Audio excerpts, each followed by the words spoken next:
Dear friends, ಇಂದು ಗುರುವಾರ August 27, 2026. ಇಂದಿನ ಪತ್ರಿಕೆಯಲ್ಲಿ ನಿಮಗೆ ನೀವು ನೋಡಬಹುದು ಗೈಸ್, ನೇಪಾಳದೊಳಗೆ ಫ್ಲಾಶ್ ಫ್ಲಡ್ ಆಗಿದೆ ಅಂಡ್ ಫ್ಲಾಶ್ ಫ್ಲಡ್ ಇಂದ ತುಂಬಾ ಜನರು ಜೀವ ಕಳೆದುಕೊಳ್ಳುವಂತ ಪರಿಸ್ಥಿತಿ ಆಗಿದೆ. ನೇಪಾಳದಲ್ಲಿ 100ಕ್ಕೂ ಹೆಚ್ಚು ಮಂದಿ ಸಾವು, 750ಕ್ಕೂ ಅಧಿಕ ಮಂದಿ ಕಣ್ಮರೆ, ಕೊಚ್ಚಿ ಹೋದ ಗ್ರಾಮಗಳು ನೀವು ನೋಡಬಹುದು. ಮ್ಯಾಪ್ ಕೂಡ and this is the Nepal map. And ಈ ಒಂದು ಬಾರ್ಡರ್ ಪ್ರದೇಶದಲ್ಲಿ ರಸುವಾ ಅನ್ನುವಂಥ ಒಂದು ಜಿಲ್ಲೆ ಇದೆ. ಇದು ಟಿಬೆಟ್ನಿಂದ 125 ಕಿಲೋಮೀಟರ್ ದೂರದೊಳಗಿದೆ.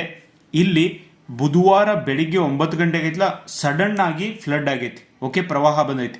ಅಂಡ್ ಈ ಹಿಮಾಲಯದ ನದಿಗಳು ಏನಿದಾವು, ಹಿಮಾಲಯದ ಪ್ರದೇಶ ಏನೈತಿ, ಇಲ್ಲಿ ಈ ಫ್ಲಡ್ ಆಗೋದು ತುಂಬಾನೇ ಸಾಮಾನ್ಯ.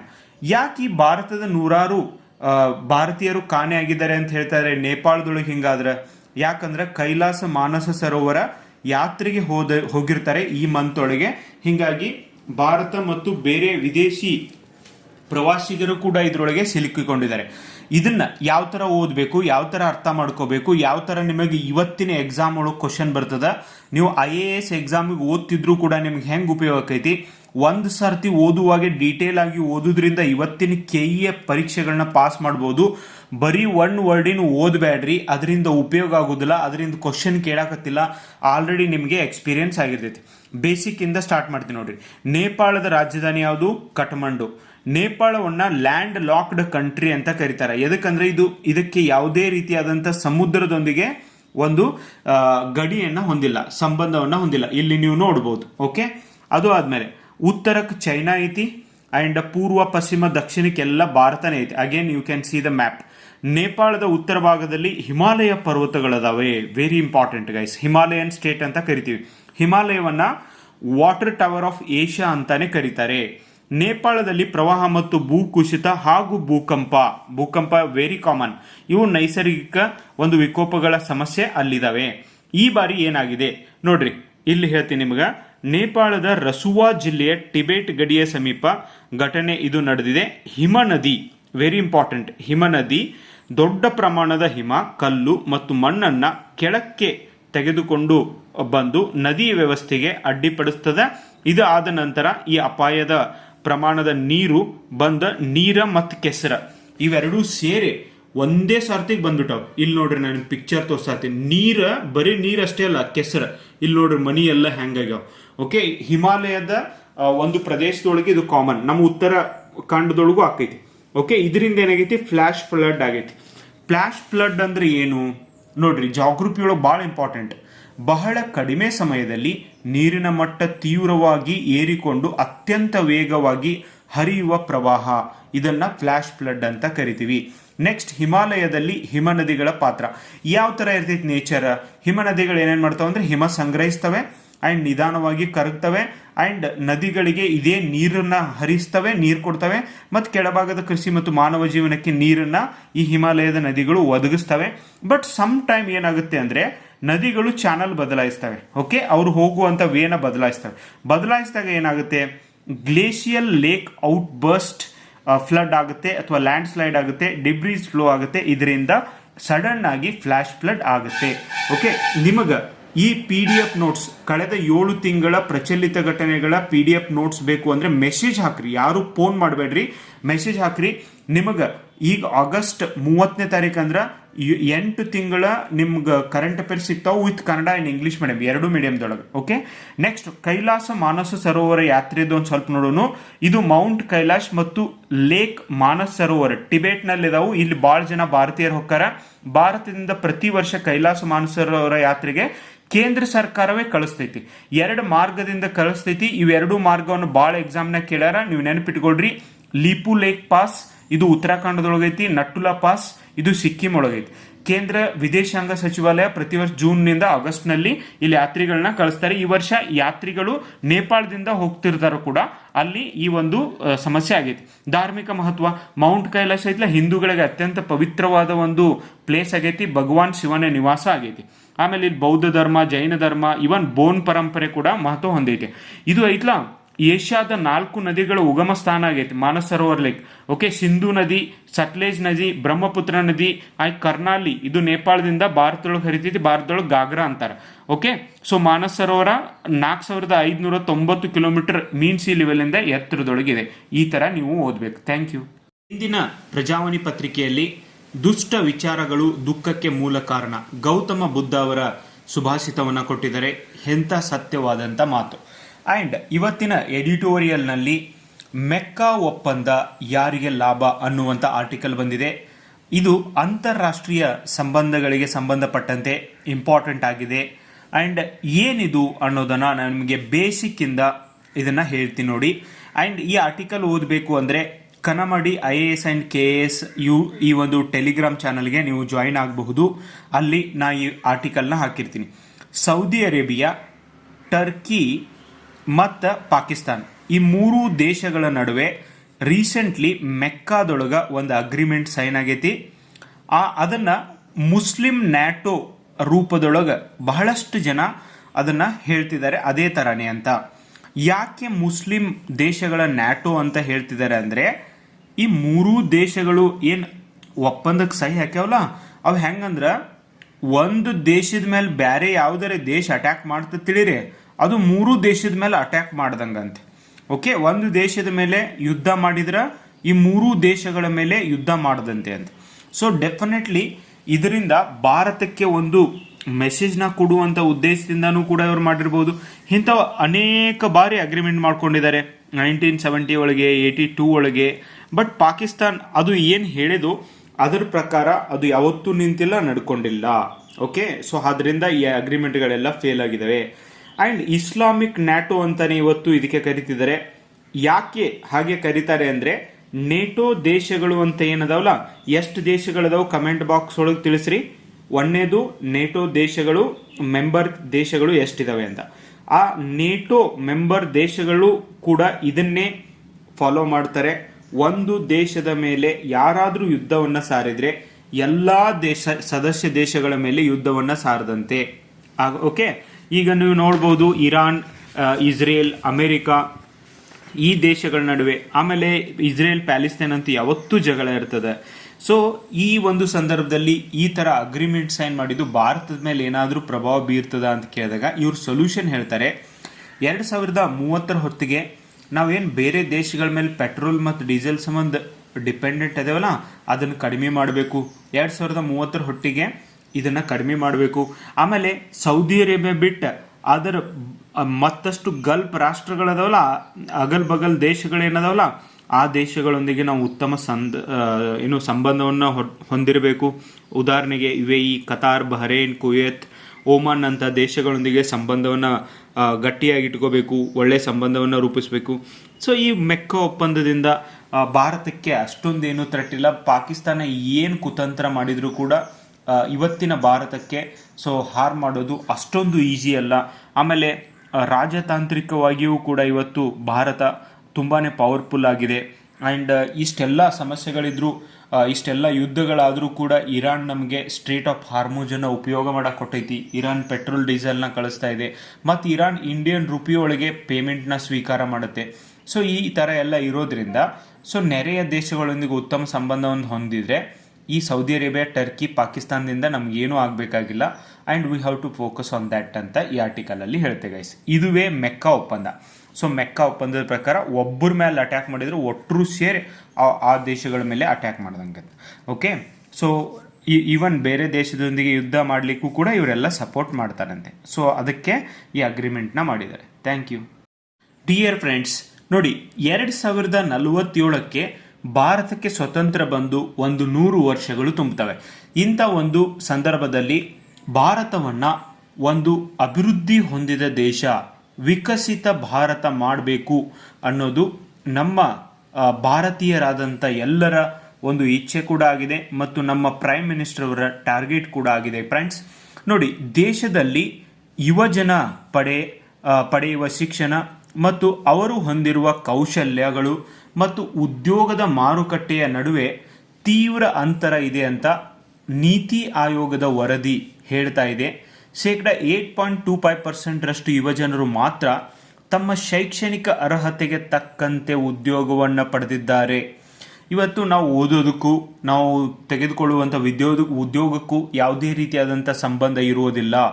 ಕೌಶಲ್ಯಗಳ ಕೊರತೆಯಿಂದಾಗಿ ಪದವೀಧರರಿಗೆ ಸೂಕ್ತ ಉದ್ಯೋಗ ಸಿಗುತ್ತಿಲ್ಲ. ಮತ್ತು ದೇಶದ 79.6 ಕೋಟಿ ಅಂದರೆ ಶೇಕಡಾ 54.9% ಮಂದಿ ಕಾರ್ಮಿಕ ಬಲದಿಂದ ಹೊರಗುಳಿದಿದ್ದಾರೆ. 2047 ಹೊತ್ತಿಗೆ ದೇಶವು ವಿಕಸಿತ ಭಾರತ ಆಗಬೇಕಾದರೆ ಕೌಶಲ್ಯ ತರಬೇತಿ ಬೇಕು, ವ್ಯವಸ್ಥೆ ಬೇಕು ಅಂತ ಹೇಳಿಬಿಟ್ಟು ವರದಿ ಹೇಳ್ತಾ ಇದೆ. ಮುಂದೆ ಯಾರು PSI ಎಕ್ಸಾಮ್ ಬರೆಯೋರಿದಿರಿ, ಸಿವಿಲ್ PSI ಆಗಬೇಕು ಅಂತ ಕನಸಿಟ್ಕೊಂಡ್ರಿ, ನಿಮಗೈತ್ಲ ಈ ಆರ್ಟಿಕಲ್ನ ಈ ಡೇಟಾಗಳನ್ನು ನೀವು ಬೇರೆ ಬೇರೆ ಪ್ರಬಂಧಗಳಲ್ಲಿ ಕೂಡ ಉಪಯೋಗ ಮಾಡ್ಬೋದು. ನಾನು ಇದರ ಮೇಲೆ ಒಂದು ಸಪ್ರೇಟ್ ಈ ಸ್ಟ್ಯಾಟಿಸ್ಟಿಕ್ನ ಯೂಸ್ ಮಾಡಿ ಕೂಡ ಒಂದು ಪ್ರಬಂಧವನ್ನು ಮಾಡಿರ್ತೀನಿ. ಆ್ಯಂಡ್ ನಮ್ಮ ಆನ್ಲೈನ್ ಮತ್ತು ಆಫ್ಲೈನ್ ಕ್ಲಾಸ್ಗಳಲ್ಲಿ PSI ಎಕ್ಸಾಮ್ಸ್ಗೆ ಬೇಕಾದಂಥ ಪ್ರಬಂಧಗಳನ್ನು ಹೇಳಿಕೊಡ್ಲಾಗುತ್ತೆ. KASಗೂ ಆಗಿರಬಹುದು. ಈವನ್ ನಮ್ಮ ಪ್ರಬಂಧ ಪುಸ್ತಕವನ್ನು ನೀವು ಉಪಯೋಗ ಮಾಡಿಕೊಂಡು UPSC ಎಕ್ಸಾಮ್ಸ್ಗೂ ಕೂಡ ತಯಾರಿಯನ್ನು ಮಾಡ್ಬೋದು. ಅಷ್ಟೊಂದು ಕ್ವಾಲಿಟಿ ಇದೆ. ಆ್ಯಂಡ್ ಸಮಸ್ಯೆ ಏನಾಗ್ತಾ ಇದೆ ಅಂದರೆ ಬಹಳಷ್ಟು ಜನರ ಹತ್ರ ಸ್ಕಿಲ್ ಇಲ್ಲ. ಸ್ಕಿಲ್ ಇದ್ದವ್ರಿಗೆ ಕೆಲಸ ಮಾಡೋ ಮನೋಭಾವ ಇಲ್ಲ. ಕೆಲಸ ಮಾಡೋರಿಗೆ ಸರಿಯಾಗಿ ಸ್ಯಾಲ್ರಿ ಸಿಗ್ತಾ ಇಲ್ಲ. ಈ ಒಂದು ಚೈನ್ ಸಿಸ್ಟಮಲ್ಲಿ ಭಾರತದ ಯುವಕರು ಒದ್ದಾಡ್ತಿದ್ದಾರೆ. ಆ್ಯಂಡ್ ಅರ್ಹತೆಗೆ ತಕ್ಕ ಕೆಲಸ ಸಿಗ್ತಾ ಇಲ್ಲ. ಕೌಶಲ್ಯಗಳ ಕುರಿತು ಮಾಹಿತಿ ಕೊರತೆ ಕೂಡ ನಮ್ಮ ದೇಶದೊಳಗೆ ಎದ್ದು ಕಾಣ್ತಾ ಇದೆ. ಇನ್ನೊಂದು, ಕೌಶಲ್ಯಗಳನ್ನು ಕಲಿಬೇಕು ಅಂದರೆ ಕಲಿಬೇಕು ಅನ್ನುವಂಥ ಒಂದು ಮನಸ್ಥಿತಿ ಇರಬೇಕು.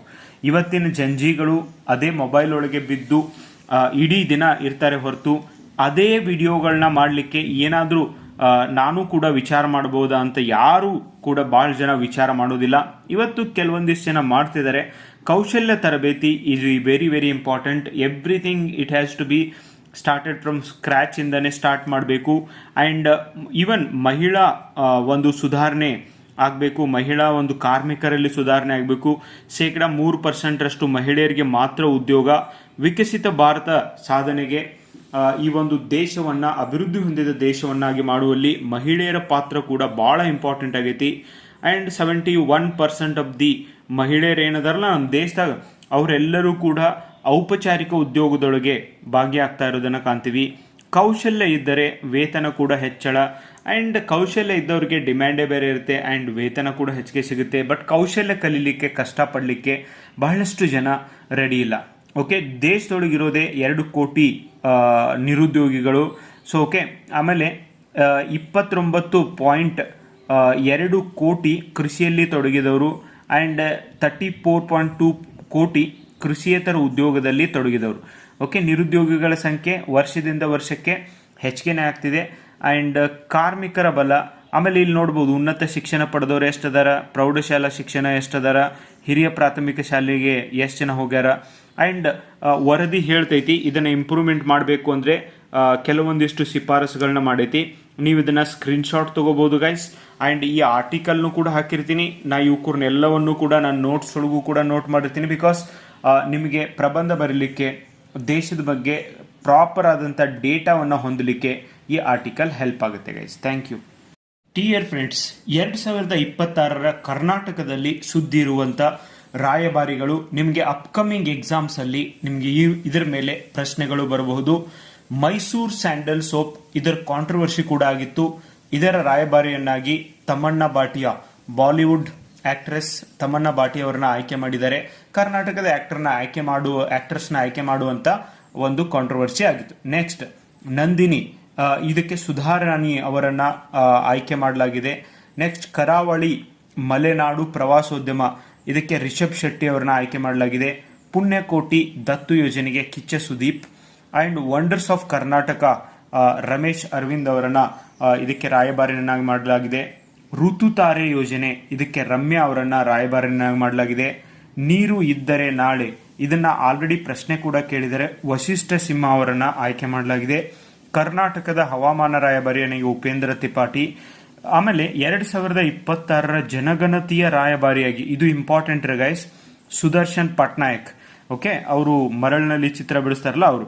ನೆಕ್ಸ್ಟ್, ಭೀಮ್ ಆ್ಯಪ್ನ ರಾಯಭಾರಿಯನ್ನಾಗಿ MS ಧೋನಿ ಅವರನ್ನ ಆಯ್ಕೆ ಮಾಡಲಾಗಿದೆ.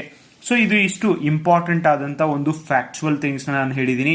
ಆಮೇಲೆ ಈ ಬಾರಿ ಇಂಡಿಪೆಂಡೆಂಟ್ ಡೇ ಸ್ಪೀಚ್ ಒಳಗೆ ಯುವ ಮತ್ತು ನವ ಕರ್ನಾಟಕವನ್ನ ನಾವು ಮಾಡಬೇಕು, ಕೃಷಿಯಲ್ಲಿ ತಂತ್ರಜ್ಞಾನ ಕೃತಕ ಬುದ್ಧಿಮತ್ತೆ ಅಳವಡಿಕೆ ಮಾಡಬೇಕು, ರೈತ ಚೈತನ್ಯ ಯೋಜನೆಯನ್ನ ಅನೌನ್ಸ್ ಮಾಡಿದ್ದಾರೆ. ಎಸ್, ಇದರ ಒಂದು ಸಂಪೂರ್ಣ ಮಾಹಿತಿಯನ್ನ ನಿಮಗೆ ನಾನು ನೆಕ್ಸ್ಟ್ ವಿಡಿಯೋದೊಳಗೂ ಕೂಡ ಕೊಡ್ತೀನಿ ಗೈಸ್. ಅಂಡ್ ಯಾರಿಗೆ ಕಳೆದ 7 ತಿಂಗಳ ಜನವರಿಯಿಂದ ಜುಲೈವರೆಗೂ, ಆಮೇಲೆ ಈಗ ಆಗಸ್ಟ್ 30ರಂದು ಇವನ್ 8ನೇ ತಿಂಗಳ ಮ್ಯಾಗಝಿನ್ ಕೂಡ ಸಿಗ್ತೈತಿ. ಕನ್ನಡ ಇಂಗ್ಲಿಷ್ ಒಳಗೂ ಕೂಡ ನಿಮಗೆ ಮ್ಯಾಗಝಿನ್ಗಳು ಸಿಗ್ತಿದಾವೆ. ಈ ಒಂದು ನಂಬರ್ಗೆ ಜಸ್ಟ್ ಮೆಸೇಜ್ ಹಾಕಬೇಕು ವಾಟ್ಸಪ್ ಒಳಗೆ, ಯಾರು ಕಾಲ್ ಮಾಡಬೇಡ್ರಿ.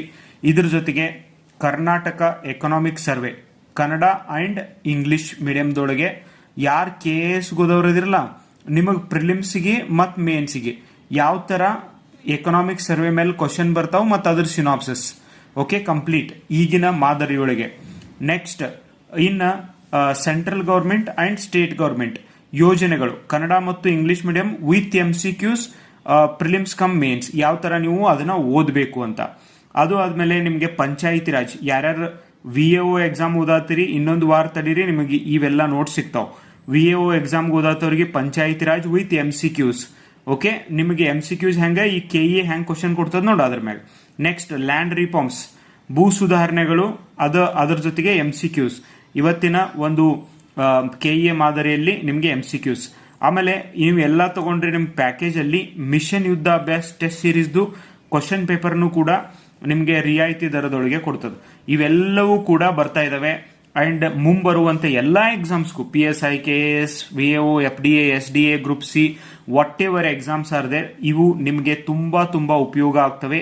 ಮತ್ತು ಕನ್ನಡ ಇಂಗ್ಲಿಷ್ ಎರಡೂ ಮಾಧ್ಯಮದೊಳಗೆ ನಮ್ಮ ಎಲ್ಲಾ ನೋಟ್ಸು ಕೂಡ ದೊರೀತವೆ. ಮುಂದಿನ ದಿನಗಳಲ್ಲಿ history, geography, economy, polity, science and technology ಈ ನೋಟ್ಸ್ಗಳು ಕೂಡ ಇನ್ನೊಂದು ತಿಂಗಳಾಗಬಹುದು. Dear students, why was acting chief justice of Rajasthan high court not shifted? Judge ask to CJ chief justice of India. ನೋಡಿ, ಇಲ್ಲಿ ಜಸ್ಟಿಸ್ ಸಂದೀಪ್ ಮೆಹ್ತಾ ಅವರು ಹೇಳ್ತಿದ್ದಾರೆ, ರಾಜಸ್ಥಾನದ ಹೈಕೋರ್ಟ್ನ ಮುಖ್ಯ ನ್ಯಾಯಮೂರ್ತಿಯನ್ನ ಫೇವರಿಟಿಸಮ್ ಮಾಡ್ತಿದ್ದಾರೆ ಮತ್ತು ಭ್ರಷ್ಟಾಚಾರ ಮಾಡಿದ್ದಾರೆ, ನೆಪೋಟಿಸಮ್ ಮಾಡ್ತಿದ್ದಾರೆ ಅನ್ನೋ ಕಾರಣಕ್ಕೆ ಬೇರೆ ಹೈಕೋರ್ಟ್ಗೆ ವರ್ಗಾವಣೆ ಮಾಡಬೇಕು ಅಂತ ಹೇಳಿಬಿಟ್ಟು ಒಂದು ಲೆಟರ್ ಅನ್ನ ಸುಪ್ರೀಂ ಕೋರ್ಟ್ನ ಮುಖ್ಯ ನ್ಯಾಯಮೂರ್ತಿ ಸೂರ್ಯಕಾಂತ್ ಅವರಿಗೆ ನೀಡಿದ್ರು. 2 ಸಾರ್ತಿ ನೋಟಿಸ್ ನೀಡಿದ್ರು, ಯಾಕೆ ನೀವು ಅವರನ್ನ ಬೇರೆ ಹೈಕೋರ್ಟ್ಗೆ ಟ್ರಾನ್ಸ್ಫರ್ ಮಾಡ್ತಾ ಇಲ್ಲ ಅಂತ ಕೇಳಿದ್ದಾರೆ. ಇದು ನ್ಯೂಸ್, ಇದು ಹೋಗ್ತಾ ಇರುತ್ತೆ ಯಾವತ್ತು ಹಿಂಗೆ ಎಲಿಗೇಷನ್ ಬರ್ತಿರ್ತವೆ, ಇದು ಜಸ್ಟ್ ಒಂದು ಆರೋಪ ಓಕೆ. ಸೊ ಬಟ್ ನಾವು ಇದನ್ನ ಯಾವ ತರ ಓದಬೇಕು, ನಮಗೆ ಎಕ್ಸಾಮ್ನೊಳಗೆ ಯಾವ ತರ ಪ್ರಶ್ನೆಗಳು ಬರ್ತವೆ, ವೆರಿ ವೆರಿ ಇಂಪಾರ್ಟೆಂಟ್. ಹೈಕೋರ್ಟ್ ನ್ಯಾಯಾಧೀಶರ ಬಗ್ಗೆ ಸಂಪೂರ್ಣವಾದ ವಿವರವನ್ನು ಕೊಡ್ತೀನಿ, ನಿಮಗೆ ಒಂದು ಐಡಿಯಾ ಬರ್ತದ ಈ ತರ ನ್ಯೂಸ್ನ್ಯಾಗ ಬಂದಿದ್ದನ್ನ ಹೆಂಗ್ ಲಿಂಕ್ ಮಾಡಬೇಕು ಅಂತ. ಭಾರತದಲ್ಲಿ ಟೋಟಲ್ 25 ಹೈಕೋರ್ಟ್ ಅದಾವು. ಆರ್ಟಿಕಲ್ 217 ಪ್ರಕಾರ ಹೈಕೋರ್ಟ್ನ ನ್ಯಾಯಾಧೀಶರನ್ನ ರಾಷ್ಟ್ರಪತಿಯವರು ಯಾರು ನೇಮಕ ಮಾಡ್ತಾರೆ? ರಾಷ್ಟ್ರಪತಿಯವರು ನೇಮಕ ಮಾಡ್ತಾರೆ. ಇದರಲ್ಲಿ ಚೀಫ್ ಜಸ್ಟಿಸ್ ಆಫ್ ಇಂಡಿಯಾ ಆಗಿರಬಹುದು ಮತ್ತು ರಾಜ್ಯಪಾಲರು, ಆ ರಾಜ್ಯದ ರಾಜ್ಯಪಾಲರು ಸಂಬಂಧಪಟ್ಟ ಹೈಕೋರ್ಟ್ನ CJ ಅವರೊಂದಿಗೆ ಸಂವಿಧಾನಾತ್ಮಕ ಸಮಾಲೋಚನೆ ನಡೆಸುವುದರ ಮೂಲಕ ಇವರನ್ನ ನೇಮಕ ಮಾಡ್ತಾರೆ. ವೆರಿ ಇಂಪಾರ್ಟೆಂಟ್, ಆರ್ಟಿಕಲ್ ಇಂಪಾರ್ಟೆಂಟ್, ಎಲ್ಲ ಮಾಹಿತಿ ಇಂಪಾರ್ಟೆಂಟ್. ನೆಕ್ಸ್ಟ್ ಆರ್ಟಿಕಲ್ 222 ಪ್ರಕಾರ ಭಾರತ ಸಂವಿಧಾನದ 222ನೇ ವಿಧಿಯ ಅಡಿಯಲ್ಲಿ ಈ ಒಂದು ಹೈಕೋರ್ಟ್ನ ನ್ಯಾಯಾಧೀಶರನ್ನ ಮತ್ತೊಂದು ಹೈಕೋರ್ಟ್ಗೆ ವರ್ಗಾವಣೆಯನ್ನ ಮಾಡಲಿಕ್ಕೆ ಅಧಿಕಾರ ನೀಡಲಾಗಿದೆ. ಯಾರು ವರ್ಗಾವಣೆ ಮಾಡ್ತಾರೆ? ವೆರಿ ಇಂಪಾರ್ಟೆಂಟ್ ಅಗೇನ್, ವರ್ಗಾವಣೆಯ ಅಂತಿಮ ಆದೇಶವನ್ನ ರಾಷ್ಟ್ರಪತಿಯವರೇ ಹೊರಡಿಸ್ತಾರೆ ಓಕೆ. ಇದನ್ನು ನೆನಪಿಟ್ಕೋರಿ. ಆದ್ರೆ ಇವ್ರಿಗೆ ಸಜೆಸ್ಟ್ ಮಾಡ್ತಾರೆ. ಯಾರು ಸಜೆಸ್ಟ್ ಮಾಡ್ತಾರ? ಕಾಲೇಜಿಯಂ ಸಜೆಸ್ಟ್ ಮಾಡ್ತೈತಿ ಇವ್ರನ್ನ ವರ್ಗಾವಣೆ ಮಾಡ್ರಿ ಅಂತ. ಕಾಲೇಜಿಯಂ ಅಂದ್ರೆ ಏನು? ಕಾಲೇಜಿಯಂ ಅಂದ್ರೆ ನ್ಯಾಯಾಧೀಶರ ನೇಮಕಾತಿ ಮತ್ತು ವರ್ಗಾವಣೆಗೆ ಸಂಬಂಧಿಸಿದ ಹಿರಿಯ ನ್ಯಾಯಾಧೀಶರ ಒಂದು ಸಮೂಹ ಇರ್ತೈತಿ. ಎಷ್ಟು ಜನ ಇರ್ತಾರೆ ಇದ್ರೊಳಗ? 5 ಜನ ಇರ್ತಾರ. ಒಂದು ಸುಪ್ರೀಂ ಕೋರ್ಟ್ನ ಚೀಫ್ ಜಸ್ಟಿಸ್ ಆಫ್ ಇಂಡಿಯಾ ಇರ್ತಾರ, ಅದ್ರ ಜೊತೆಗೆ ಇನ್ನೂ 4 ಸೀನಿಯರ್ ಮೋಸ್ಟ್ ಜಡ್ಜ್ ಇರ್ತಾರ. ಹೈಕೋರ್ಟ್ ಜಡ್ಜಸ್ಗಳ ವರ್ಗಾವಣೆ ಮತ್ತು ನೇಮಕಾತಿನ ಇವರೇ ಸಜೆಸ್ಟ್ ಮಾಡ್ತಾರ. ಇವನ್ ಸುಪ್ರೀಂ ಕೋರ್ಟ್ ಕಾಲೇಜಿಯಂ ಐತ್ಲಾ, ಇದು ಪ್ರಮುಖ ಪಾತ್ರವನ್ನ ವಹಿಸ್ತದ.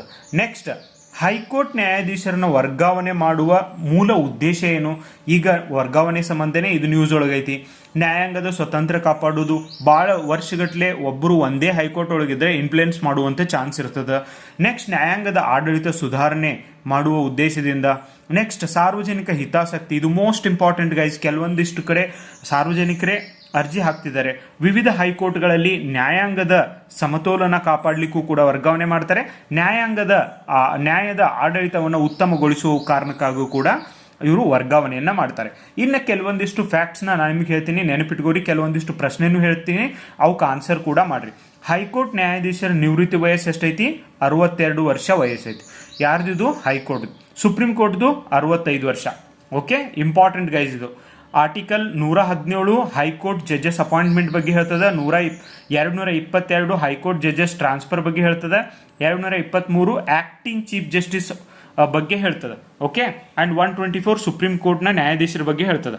ಇನ್ನು ಮೋಸ್ಟ್ ಇಂಪಾರ್ಟೆಂಟ್ ಇನ್ನೊಂದು ನಿಮಗೆ ಇನ್ಫಾರ್ಮೇಷನ್, ಹೈಕೋರ್ಟ್ ಜಡ್ಜಸ್ಗಳ ಸ್ಟ್ರೆಂತ್. ಹೈಕೋರ್ಟ್ನಲ್ಲಿ ಎಷ್ಟು ಜಡ್ಜ್ಗಳು ಇರಬೇಕು, ಸಂಖ್ಯೆ ಇರಬೇಕು ಅನ್ನೋದನ್ನ ಡಿಸೈಡ್ ಮಾಡೋದು ಪ್ರೆಸಿಡೆಂಟ್ ಆಫ್ ಇಂಡಿಯಾ. UPSC ಅವಳಿಗೆ ಕ್ವಶನ್ ಆಗೈತಿ. Okay, very important. Okay, next, supreme ಕೋರ್ಟ್ನೊಳಗೆ ಎಷ್ಟು ಜಡ್ಜಸ್ಗಳ ಸಂಖ್ಯೆ ಇರಬೇಕು ಅನ್ನೋದನ್ನ ಡಿಸೈಡ್ ಮಾಡುವಂಥ ಅಧಿಕಾರ ಸಂಸತ್ತು, ಪಾರ್ಲಿಮೆಂಟಿಗಿದೆ. ಈಗ ಎಷ್ಟು ಜಡ್ಜಸ್ ಅದಾರ? 2026 ಒಳಗೆ 38 ಜಡ್ಜಸ್ ಅದಾರ. ರೀಸೆಂಟ್ಲಿ ನಿಮಗೆ ಪೊಲೀಸ್ ಎಕ್ಸಾಮ್ನ ಕ್ವಶನ್ ಕೂಡ ಕೇಳ್ಯಾರ.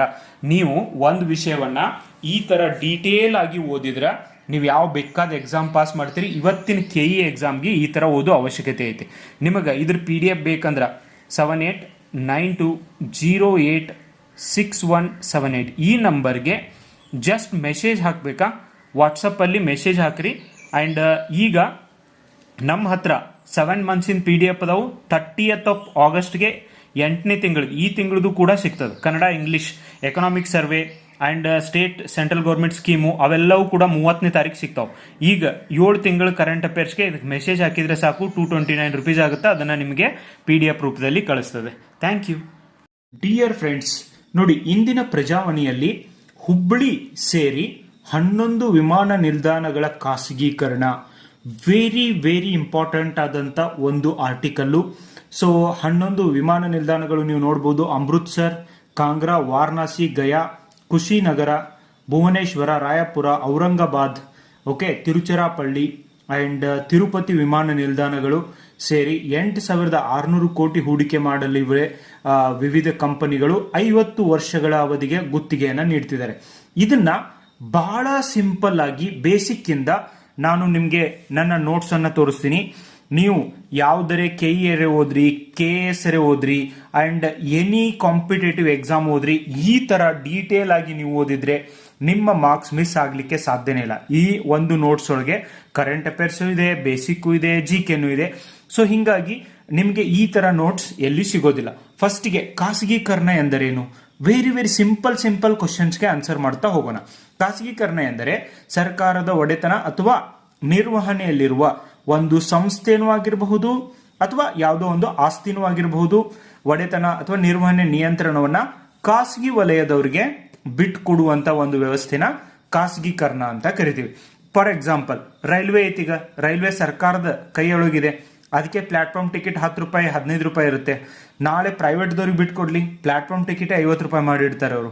ಓಕೆ, ನೆಕ್ಸ್ಟ್ ಇದು ನೋಡಿ, ಪ್ರತಿಯೊಂದು ಖಾಸಗೀಕರಣ ನಿರ್ವಹಣೆಯನ್ನ ಖಾಸಗೀಕರಣ ಎಂದು ಕರೆಯಲಾಗುವುದಿಲ್ಲ. ಸೊ ಖಾಸಗೀಕರಣಕ್ಕೆ ಬೇರೆ ಕ್ರೈಟೇರಿಯಾ ಇದೆ.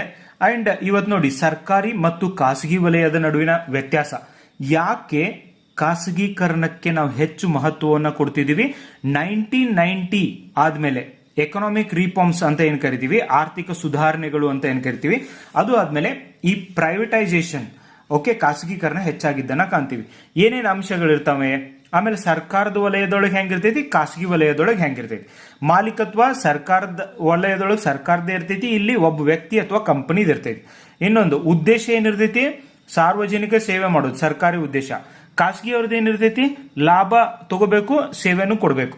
ನೆಕ್ಸ್ಟ್ ಬಂಡವಾಳ ಹೂಡಿಕೆ, ಸರ್ಕಾರದ ಸಂಪನ್ಮೂಲಗಳನ್ನ ಬಳಕೆ ಮಾಡ್ತಾರೆ, ಇಲ್ಲಿ ಖಾಸಗಿ ಬಂಡವಾಳ ಬರ್ತದೆ. ನೆಕ್ಸ್ಟ್ ನಿರ್ಧಾರ ಪ್ರಕ್ರಿಯೆ ನಿಯಮದ ಆಧಾರದ ಮೇಲೆ ನಡೀತದೆ ಸರ್ಕಾರದ. ಬಟ್ ಇಲ್ಲಿ ಐತ್ಲಾ ವ್ಯವಹಾರ ಕೇಂದ್ರಿತವಾಗಿರ್ತೈತಿ, ಹೆಚ್ಚು ಲಾಭ ಹೆಂಗ್ ಬರ್ತೈತಿ ಹಂಗ್ ಮಾಡ್ತಾರ ಅವರು. ನೆಕ್ಸ್ಟ್ ಅಪಾಯ ಏನಂದ್ರೆ ಸರ್ಕಾರದ ಮೇಲೆ ಹೆಚ್ಚು ಇಲ್ಲಿ ನಿರ್ಭರ ಆಗ್ತೈತಿ, ಇಲ್ಲಿ ಖಾಸಗಿ ಹೂಡಿಕೆಗೆ ಮಹತ್ವ ಸಿಗ್ತೈತಿ. ಇನ್ನು ಕಾರ್ಯಕ್ಷಮತೆ ಬಂದಾಗ ಇವು ಮ್ಯಾಚೇ ಆಗೋದಿಲ್ಲ. ಓಕೆ, ಸರ್ಕಾರದ ಮೇಲೆ ಹೆಚ್ಚು ಕಾರ್ಯಕ್ಷಮತೆ ಅಂಡ್ ಇಲ್ಲಿ ಎಫಿಷಿಯನ್ಸಿ ಮತ್ತು ರಿಟರ್ನ್ಗೆ ಹೆಚ್ಚು ಮಹತ್ವವನ್ನು ಕೊಡ್ತಾರೆ. ಸರ್ಕಾರದೊಳಗೆ ಯಾರು ಕೆಲಸ ಮಾಡಂಗಿಲ್ಲ ಬಹಳ ಜನ. ಓಕೆ, ನೆಕ್ಸ್ಟ್ ಉದಾಹರಣೆ ಸರ್ಕಾರಿ ಆಸ್ಪತ್ರೆ ಆಗಿರ್ಬೋದು, ಖಾಸಗಿ ಆಸ್ಪತ್ರೆಗಳ ಒಂದು ಉದಾಹರಣೆ ಮೂಲಕ ನೀವು ತಿಳ್ಕೋಬಹುದು. ನೆಕ್ಸ್ಟ್ ಹಾಗಾದ್ರೆ PPP ಅಂದ್ರೆ ಏನು? Public private partnership, very important. Okay, next Bharat ಸರ್ಕಾರದ ಸಂಸ್ಥೆ ಅಥವಾ ಖಾಸಗಿ ಸಂಸ್ಥೆ ನಡುವೆ ಒಪ್ಪಂದದ ಆಧಾರದ ಮೇಲೆ ಸಾರ್ವಜನಿಕ ಆಸ್ತಿ ಮತ್ತು ಸೇವೆ ಒದಗಿಸುವ ವ್ಯವಸ್ಥೆಯೇ PPP ಆಗೈತಿ. ಇದರಲ್ಲಿ ಜವಾಬ್ದಾರಿ ಮತ್ತು ಅಪಾಯವನ್ನ ಒಪ್ಪಂದದ ಮೂಲಕ ಹಂಚಲಾಗ್ತದೆ. ಉದಾಹರಣೆಗೆ ಒಂದು ಹೊಸ ಹೆದ್ದಾರಿ ನಿರ್ಮಿಸಬೇಕಾಗ್ಯದ ಅಂತ ತಿಳ್ಕೊರಿ. ಇಲ್ಲಿ ಸರ್ಕಾರದ ಬಳಿ ಏನೇನೈತಿ? ಜಾಗ ಐತೆ, ಅನುಮತಿ ನೀಡುವ ಅಧಿಕಾರ ಐತೆ, ಸಾರ್ವಜನಿಕರ ಹಿತ ಮತ್ತು ಜವಾಬ್ದಾರಿ ಐತಿ ಸರ್ಕಾರದ ಹತ್ರ ಇರುವಂತವು. ಆದ್ರೆ ದೊಡ್ಡ ಅಮೌಂಟ್ ಇಲ್ಲ, ರೊಕ್ಕ ಇಲ್ಲ. ಸೊ ಆದ್ರೆ ದೊಡ್ಡ ಪ್ರಮಾಣದಲ್ಲಿ ಹಣ ಮತ್ತು ತಾಂತ್ರಿಕ ಒಂದು ನಿರ್ವಹಣೆ ಇಲ್ಲ. ಸೊ ಸಾಮರ್ಥ್ಯ ಇಲ್ಲ. ಆ ಸಾಮರ್ಥ್ಯ ಯಾರಿಗೈತಿ? ಪ್ರೈವೇಟ್ದವ್ರಿಗೆ ಐತಿ. ಅವ್ರು ಏನ್ ಮಾಡ್ತಾರ? ಆವಾಗ ಸರ್ಕಾರದವರು ಪ್ರೈವೇಟ್ದವ್ರಿಗೆ ಹೇಳ್ತಾರ ಇದೊಂದು ರೋಡ್ ಕನ್ಸ್ಟ್ರಕ್ಟ್ ಮಾಡ್ರಿ ಅಂತ. ನೀವು ಟೋಲ್ ಗೇಟ್ಗಳನ್ನ ನೋಡಿರ್ಬೋದು. ಆ ಖಾಸಗಿ ಕಂಪನಿಗಳು ಏನ್ ಮಾಡ್ತಾರ? ಒಪ್ಪಂದ ಮಾಡ್ಕೋತಾರ, ಹಣದ ಹೂಡಿಕೆ ಮಾಡ್ತಾರ, ನಿರ್ಮಾಣ ಮಾಡ್ತಾರ, ನಿರ್ವಹಣೆ ಮಾಡ್ತಾರ. ಓಕೆ, ಸೊ ನೋಡಿ, ಇದೇನೆ ಬಿಲ್ಟ್ ಓನ್ ಟ್ರಾನ್ಸ್ಫರ್. ಈಗ ನೋಡ್ರಿ, ಒಂದು ರೋಡ್ ಕನ್ಸ್ಟ್ರಕ್ಟ್ ಮಾಡಬೇಕು ಅಂದ್ರ, ಒಂದು ನ್ಯಾಷನಲ್ ಹೈವೇ ಮಾಡಬೇಕು ಅಂದ್ರ, ಹೈವೇ ಮಾಡಕ್ ಎಷ್ಟು ದುಡ್ಡು ಹತ್ತವು? ಯಾವುದೋ ಒಂದು ಕಂಪನಿ, ಅದಾನಿನೋ ಅಂಬಾನಿನೋ ಒಂದು ಕಂಪನಿಯವ್ರು ಹಾಕ್ತಾರ. ಆಮೇಲೆ ನಂತರ ಆ ಒಂದು ರೋಡಲ್ಲಿಂದ ಬರುವಂತ ನೆಕ್ಸ್ಟ್ 20 ವರ್ಷ ಅದರಿಂದ ಬರುವಂತ ಲಾಭವನ್ನ ಇವರೇ ತಗೋತಾರೆ, ಈ ಕಂಪನಿಯವರು. This is what build own transfer. Next advantage ಏನದಾವು? ಸರ್ಕಾರದ ಮೇಲಿನ ಹಣಕಾಸಿನ ಒತ್ತಡ ಕಡಿಮೆ ಆಕೈತಿ ಅಂಡ್ ಖಾಸಗಿ ವಲಯದ ತಂತ್ರಜ್ಞಾನ ಬರ್ತೈತಿ, ಯೋಜನೆಗೆ ಬೇಗ ಪೂರ್ಣಗೊಳ್ತೈತಿ, ಸೇವೆಗಳು ಗುಣಮಟ್ಟದಾಗಿರ್ತಾವು, ರಿಸ್ಕ್ ಶೇರಿಂಗ್ ಆಕೈತಿ. ಇದ್ರ ಸಂಬಂಧ ಮಾಡ್ತಾರೆ. ಈ ತರ ನಿಮಗೆ ನೋಟ್ಸ್ ಬೇಕು? ಎಸ್, ಇಲ್ಲಿ ನಂಬರ್ ಇದೆ ನೋಡ್ರಿ, ಇದಕ್ಕೆ PDF ನೀವು ಮೆಸೇಜ್ ಹಾಕಿದ್ರೆ ಸಾಕು, ವಾಟ್ಸ್ಆಪ್ ಒಳಗೆ ಫೋನ್ ಮಾಡಬೇಡ್ರಿ. Okay, this is how you have to study guys. Okay, ಅಂದ್ರೆ ನೀವು ಎಲ್ಲ ಎಕ್ಸಾಮ್ ಅಲ್ಲಿ ಪಾಸ್ ಆಗ್ಬಹುದು. Thank you. ಡಿಯರ್ ಫ್ರೆಂಡ್ಸ್, ನೋಡಿ, ಇಂದಿನ ಪತ್ರಿಕೆಯಲ್ಲಿ ಕೇಂದ್ರ ಸಚಿವರೇನದಾರಲ್ಲ, ಕಳೆದ 11 ವರ್ಷದಲ್ಲಿ ತಮ್ಮ ನಿವಾಸಗಳ ನವೀಕರಣಕ್ಕೆ ಖರ್ಚು ಮಾಡಿದಂಥ ದುಡ್ಡು 547 ಕೋಟಿ. ಓಕೆ, ಇಷ್ಟೊಂದು ವೆಚ್ಚವನ್ನ ಮಾಡಿದ್ದಾರೆ. ಇದು right to information RTI act ಮೂಲಕ ನಮಗೆ ತಿಳಿದು ಬರುತ್ತೆ. ಕೇಂದ್ರ ಸಚಿವರು ತಮಗೆ ನೀಡಿರುವ ಅಧಿಕೃತ ನಿವಾಸ ಒಂದನೇದ್ದು, ಇವ್ರಿಗೆ ಟ್ಯಾಕ್ಸ್ ಪೇಯರ್ ಮನಿಯಿಂದ ಒಂದು ಅಧಿಕೃತ ನಿವಾಸವನ್ನು ಮಾಡ್ತಾರೆ. ಅದರ ನವೀಕರಣ ಟ್ಯಾಕ್ಸ್ ಪೇಯರ್ ಮನಿಯಿಂದನೇ, ದುಡ್ಡಿಂದನೇ ಇವ್ರು ಮಾಡ್ಕೋತಾರೆ.